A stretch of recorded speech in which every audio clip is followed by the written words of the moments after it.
അടുത്തത് ഇത് പ്രബോധനാണ്.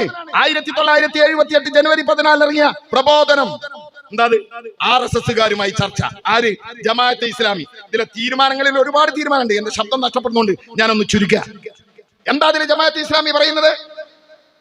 RSSനെ കുറിച്ച് ഇന്ത്യൻ മുസ്ലിങ്ങൾക്കുള്ള തെറ്റിദ്ധാരണ ഞങ്ങൾ നീക്കും.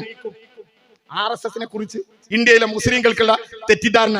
ജമാഅത്തെ ഇസ്ലാമിക്കാരാ, കാശ്മീരിന്റെ തായ്വരയിൽ 7 പേര് മാറി മാറി ബലാത്സംഗം ചെയ്ത് ആരാധനാലയത്തിൽ കൊണ്ടുപോയി ബലാത്സംഗം ചെയ്ത് കഴുത്ത് ഞെരിച്ച് കൊന്നപ്പോ ഉമ്മേ എന്ന് നിലവിളിക്കാൻ കഴിയാതെ മരിച്ചു പോയൊരു പെൺകുട്ടി ഉണ്ടോ?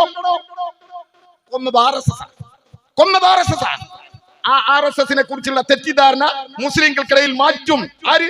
ജമാഅത്തെ ഇസ്ലാമി. ഗുജറാത്തിന്റെ മണ്ണിൽ ആയിരക്കണക്കിന് മനുഷ്യരെ കൊന്ന, നരഗർഭിണിയുടെ വയറ്റിലേക്ക് ശൂലം കുത്തിക്കയറ്റി ഗർഭത്തെ ശിശുവിനെ വലിച്ചെറിച്ച് ചുട്ടുകൊന്ന ഈസാൻ ജിഫ്രി എന്ന് പറയുന്ന കോൺഗ്രസുകാരന്റെ മകളെ ബലാത്സംഗം ചെയ്ത് ഈസാൻ ജിഫ്രിയെയും മകളെയും ചുട്ടുകൊന്ന, കൂടെയുള്ള 75 മുസ്ലിങ്ങളെ ചുട്ടുകൊന്ന RSSനെ കുറിച്ച് മുസ്ലിങ്ങൾക്കുള്ള തെറ്റിദ്ധാരണ ആര് മാറ്റിക്കൊടുക്കും? ജമാഅത്തെ ഇസ്ലാമി മാറ്റിക്കൊടുക്കും. മറുപടി ഉണ്ടോ? ജമാഅത്തെ ഇസ്ലാമിക്കാരൻ മറുപടി പറ. നിങ്ങളുടെ പ്രബോധനം, നിങ്ങളുടെ വാരിക, നിങ്ങൾ എഴുതിയ ലേഖനം